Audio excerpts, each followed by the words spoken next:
Bom, eu sou Elisa Goltz e eu escolhi como tema para essa aula a Constituição Histórica da Psicologia Social. Os objetivos dessa aula são compreender diferenças, brevemente, compreender as diferenças entre psicologia social, psicologia comunitária e psicologia social comunitária. Segundo, relacionar a evolução histórica da psicologia com contextos históricos e culturais.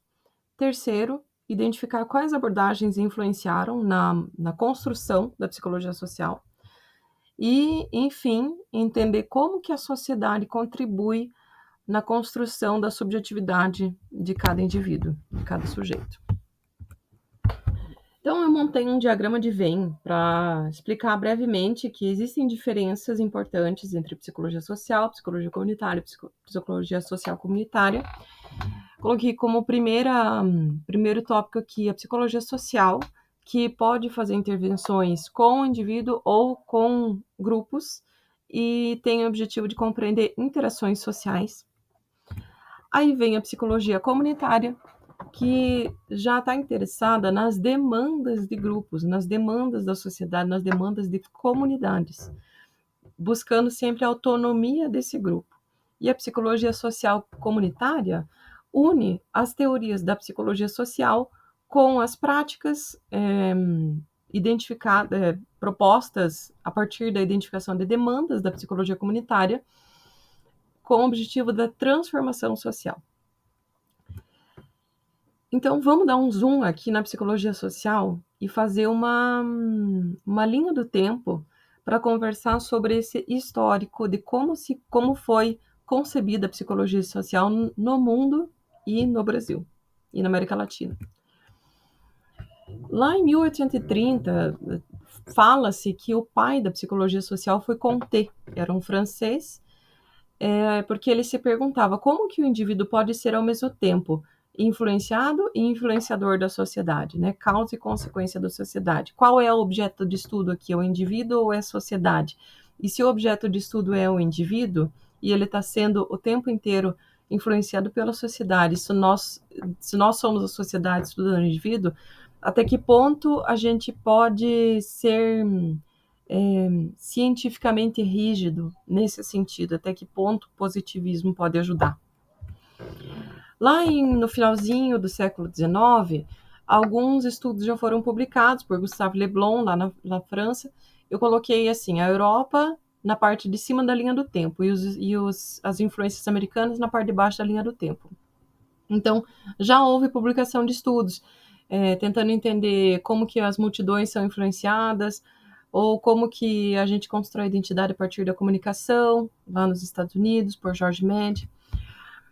Lá em 1900 e 1920, William Wundt, pai da psicologia, já estudava grupos, influência dos grupos no indivíduo, só que esses anais não foram publicados. Veja como a mídia tem influência sobre nós. Então, a editora americana na época optou por não publicar. Esses estudos foram publicados posteriormente.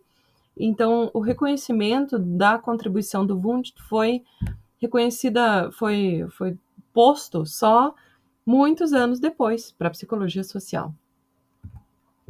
Em 1920, a psicologia social foi institucionalizada como uma disciplina, como uma área do conhecimento diferente da sociologia nos Estados Unidos, por causa dos estudos de Floyd Allport. Ele falava muito sobre as bases experimentais da psicologia social, então ainda tentava se encaixar a psicologia social num estruturalismo, num positivismo, numa ciência experimental. Vamos adiante na linha do tempo. Durante a Segunda Guerra Mundial, a psicologia social teve vasto crescimento, vastas contribuições com os estudos de Kurt Lewin, fazia estudos de grupos, tentava compreender como podia, por exemplo, um soldado ser influenciado para cometer tortura, como que uma sociedade podia aceitar tamanhas atrocidades durante a Segunda Guerra Mundial sem questionamento, ou se inflamar com discursos nazistas e fascistas.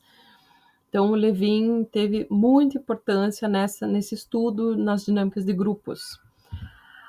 Em 1960, em 1950 a gente diz que a psicologia social era a grande promessa do mundo. O mundo achava que ia explicar grandes coisas com a psicologia social. Em 1960, quando isso não estava acontecendo, que a gente tinha um contexto de ditaduras na América Latina, Revolução Cubana, ditaduras na Argentina, no Brasil, no Chile, Revolução Cubana.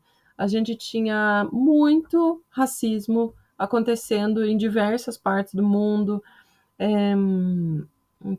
tinha conflitos civis nos Estados Unidos, tinha LGBTQIA mais fobia, tinha questionamentos sociais dos mais diversos tipos, tinha feminismo acontecendo, ondas feministas importantes acontecendo no mundo. Então a gente diz que a psicologia social, na época, não deu conta de resolver tudo isso, e a gente chama de a grande crise da psicologia social aconteceu na década de 60. Em 1961, foram publicados os estudos de Moscovitch. Moscovitch falava assim: olha, existem conceitos, paradigmas importantes dos quais o nosso entendimento de mundo partem. Então, a gente compartilha, por exemplo, o conceito de família, compartilha, por exemplo, o conceito de dinheiro. A gente não questiona isso, né? A gente compartilha o conceito de monogamia. E isso vem, então o nosso entendimento de mundo, ele não é só racional, ele vem carregado de afeto e valor, né? E lá, a partir da década de 60, tem 2 experimentos importantes, um deles virou filme, que é a prisão de Stanford, acho que tem o filme inteiro no YouTube, é bem interessante o filme. A prisão de Stanford foi um experimento no qual voluntários se colocaram no papel de prisioneiros ou de guardas. E aquela atribuição de poder para prisioneiros e guardas deixou as pessoas cometerem crueldades muito grandes num experimento que aconteceu no porão da Universidade de Stanford. Tem um filme sobre isso, é muito legal o filme.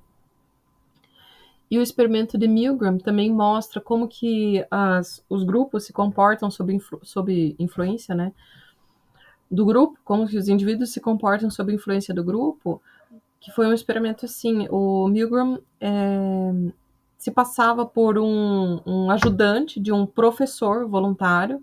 Então, uma pessoa era convidada para ser um professor e uma cobaia lá que ficava numa outra sala e tinha que responder perguntas para o Milgram, perguntas certo e errado.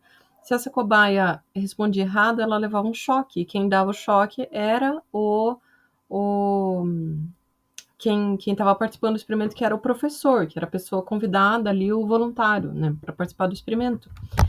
E essa pessoa ia, sob a influência do Milgram, que estava fazendo as perguntas, ia dando choques cada vez maiores na pessoa. E aí o questionamento do experimento era: até quando que essa pessoa voluntária vai dar choque na cobaia que está lá dentro? A cobaia não estava recebendo choque de verdade, mas ela gritava, pedia para parar de sofrer, e os choques foram dados até 400 volts, se eu não me engano, eu não lembro o número, mas houve atos de crueldade que a pessoa, provavelmente sem a influência do Milgram, não faria. Você não daria choque numa pessoa, mas 60% das pessoas foram até o final do nível possível de choques, porque a cobaia lá dentro estava respondendo perguntas, respondendo errado.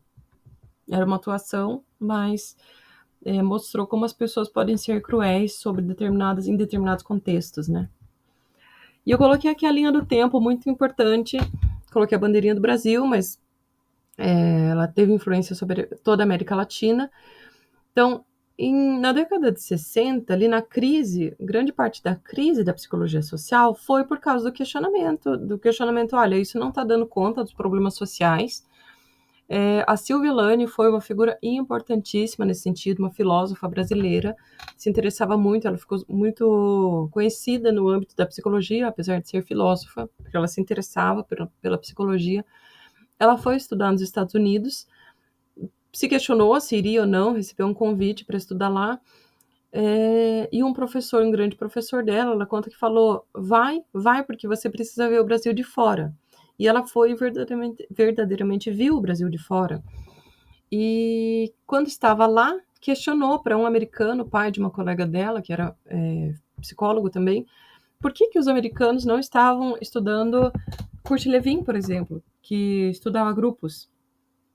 E o homem disse, não, a gente está voltado para fragmentação da psicologia em estudos mais específicos. E ela ficou extremamente decepcionada com isso, porque ela falou, não, a psicologia não pode se fragmentar, a psicologia precisa se integrar. A psicologia precisa, inclusive, se alimentar de outras fontes, como antropologia, principalmente a psicologia social, precisa se alimentar de antropologia, precisa se alimentar de biologia, precisa se alimentar de história. Então, a gente não pode fragmentar a psicologia ainda mais. Se decepcionou enormemente, foi convidada a fazer o mestrado nos Estados Unidos, recusou o convite, voltou e foi dar aula na PUC de São Paulo, aula de psicologia social e personalidade, no curso de psicologia da PUC. E ela dizia assim, como é que eu ia me basear em teorias europeias e americanas? Ela disse assim, na Europa não dá nem para dizer, não dá nem para chamar de psicologia social, dá para chamar de psicologia institucional, porque era uma psicologia aplicada em grupos dentro de instituições. Quando chegava, como é que eu vou me alimentar de uma psicologia institucional vinda da Europa para o Brasil, sendo que a gente estava num contexto de ditadura militar que começou em 1964, ela estava em 1965 dando aula. Se a gente não pode nem entrar em instituições, como é que eu vou me alimentar de teorias que vêm de uma psicologia institucional? Então, a gente precisa da nossa própria psicologia, a gente precisa desenvolver uma psicologia social que esteja atrelada ao contexto sócio-histórico da nossa época e do nosso espaço. Ela diz assim, a psicologia social do Rio Grande do Sul é diferente da psicologia social do Nordeste, que é diferente da psicologia social do Amazonas. Então, em 1976, depois dessa crise da psicologia social, que a gente chama, em 1976, teve o Congresso Interamericano de Psicologia, no qual muitos professores e pesquisadores da psicologia social da América Latina participaram e fizeram duras críticas à psicologia social, falando que a gente não pode ficar importando psicologia, teorias americanas e europeias para a América Latina, que tem um contexto diferente. O documentário da Silvia Lani começa assim, mostrando a cidade de São Paulo e ela contando como que é diferente, como é que pode a cidade de São Paulo, por exemplo, assimilar todas as culturas e assimilar no sentido de englobar, fagocitar uma cultura diferente, fagocitar cultura chinesa, de imigrante italiano, de imigrante japonês, colocar tudo numa mistura só. É muito diferente do que ocorre, por exemplo, em Berlim, onde existem bairros inteiros, escolas que ensinam, que fazem ensino na língua turca. A nossa dinâmica enquanto América Latina é diferente. Então, a América Latina tem uma contribuição autoral enorme, imensa para a psicologia social. Em 1980 é criada a Associação Brasileira de Psicologia Social, que funciona até hoje. Então vejam como a psicologia, a Silvia Lani falava isso, a psicologia é sempre política. E então, um resumo, uma síntese, para a psicologia social, coloquei uma lista assim de grandes influenciadores teóricos. A base experimental de Alport, que institucionalizou a psicologia social nos Estados Unidos, as dinâmicas do Kurt Lewin na Europa, no pós-Segunda Guerra, as representações sociais do Serge Moscovitch, que questionava e dizia como o afeto e os valores têm contribuição para o aprendizado, não só a parte técnica, né, a informação. As contribuições, por exemplo, de Paulo Freire e Silvia Lani na América Latina, o materialismo histórico dialético, no sentido de a gente não tem como fazer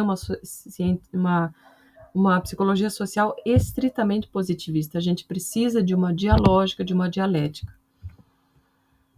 E como exercício final, queria propor uma avaliação assim de mitos e verdades. Coloquei 4 frases aí Então, a primeira, a psicologia social versa apenas sobre comportamentos coletivos, como multidões? Não. A psicologia social também versa sobre o indivíduo dentro da sociedade. Não é só sobre apenas só sobre grupos. Os comportamentos sociais são, segunda, né? Comportamentos sociais são influenciados pela cultura e normas sociais? Sim, com certeza. Psicologia social é sinônimo da sociologia? Não, não é sinônimo da sociologia, isso é um mito. A sociologia estuda fenômenos sociais e a psicologia social estuda a relação, a inter-relação entre o indivíduo e a sociedade e o indivíduo. A psicologia social precisa sempre estar em contato com outras áreas do conhecimento, como biologia, antropologia e história? Sim, segundo a Silvia Lane, é muito importante que isso aconteça. E, finalmente, as três principais fontes que eu usei para montar essa aula: o livro Psicologia Social Comunitária, o artigo Psicologia Social Comunitária e Social Comunitária, o livro da Silvia Lane, O que é Psicologia Social, e os conceitos de comunidade, gueto, do Zygmunt Bauman.